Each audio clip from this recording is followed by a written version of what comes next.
આજે દાહોદ જિલ્લાના ધાનપુર તાલુકો એવા જંગલ વિસ્તાર એરિયાની અંદર આવેલો છે અને અહીંયા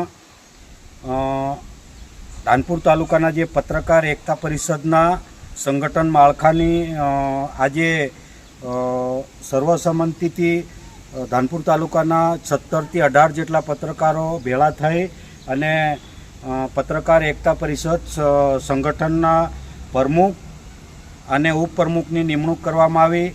ત્યારે ધાનપુર તાલુકાના પત્રકાર એકતા સંગઠનના પ્રમુખ કિશનભાઈ મોહનિયા, બૌદ્ધિક ભારત જિલ્લા બ્યુરો ચીફ, એમને હું ખૂબ ખૂબ આવકારું છું અને ઉપપ્રમુખ તરીકે કલ્પેશભાઈ ચૌહાણ, આઝાદ મીડિયા, એમને હું ખૂબ ખૂબ આવકારું છું અને ધાનપુર તાલુકાના મહામંત્રી તરીકે મારી નિમણૂક કરી, મારું નામ છે રમેશભાઈ મગનભાઈ દહમા, ત્યારે હું પ્રમુખ અને ઉપપ્રમુખને ખૂબ ખૂબ આવકારું છું।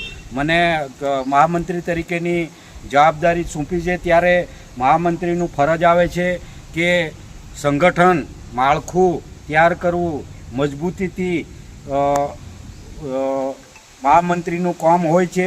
ત્યારે એ હું મહામંત્રીની 1 વર્ષ સુધી પૂરી નિષ્ઠા તરીકે કામ કરીશ અને તમામ પત્રકારોનું સંગઠનમાં જોઈન્ટ કરીશ અને સાથે લઈને ચાલશું। ગમે તેવી પરિસ્થિતિ ધાનપુર તાલુકામાં આવશે, વરસાદની હાલ મોસમ ગઈ ત્યારે તમામ પત્રકારો પલળતા વરસાદમાં, ભારે વરસાદમાં અને ઘણી જગ્યાએ ધોવાણ થયું, ઘણી જગ્યાએ નદી નાળા આવ્યા, ત્યાં બી પત્રકારોએ પૂરી ઈમાનદારી નિષ્ઠાથી તેનું લાઈવ કવરેજ કર્યું। તમામ પત્રકારોને હું ખૂબ ખૂબ આભારી છું અને ગમે તેવી પરિસ્થિતિમાં જોડે રહીને કામ કરીશું। ગમે તેવો અન્યાય સામે રાત હોય કે દિવસ હોય ત્યાં આપણે પૂરી નિષ્ઠાથી હાજરી આપીશું અને ગમે તેવા પત્રકારને જો કોઈ બી અન્યાય થતો હોય ત્યાં ગાડી હું ન્યાય અપાવવાનું કામ કરીશ, સંગઠનમાં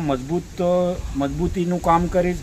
એવી સંગઠન તરીકે મને ધાનપુર તાલુકાના જે પ્રમુખ અને ઉપપ્રમુખે મારી મહામંત્રી તરીકે નિમણૂક કરી છે ત્યારે તમામ પત્રકારોનો હું મારા ખરા દિલથી, હૃદયથી ખૂબ ખૂબ આભારી છું અને આવકારું છું। જય હિન્દ, જય સંવિધાન, જય પત્રકારિતા, ધાનપુર તાલુકો।